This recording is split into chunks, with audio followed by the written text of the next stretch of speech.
Hello, magandang araw. Welcome po sa ating Umani Cooks. Nagyaya nga po palang mag-samyup ang aking mga anak pero nag-oppose po ako na kumain sa labas kasi mas prepare ko po na sa bahay na lang kami kumain at magluto ng samyupsal.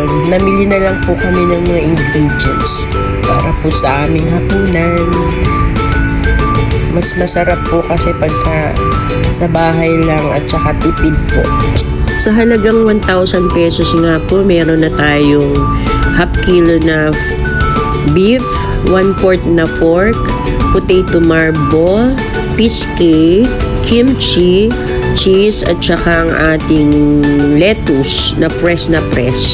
Mas maganda din po kasi pag sa bahay lang, makakabanding-banding pa kayo ng family mo. Usap-usap kayo tungkol sa mga personal na nangyayari sa kanila. Ganun po. Maganda din paminsan-minsan yung sabay-sabay kayong kakain. Sabay-sabay kayong magluluto. Nakakatuwa din. Yun po.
Kung nagustuhan nyo po ang ating today's video, paki-like and share and follow po. Paki-subscribe na din po ang ating Umani Cooks sa YouTube channel. Thank you po. Hanggang sa muli. Thank you for watching.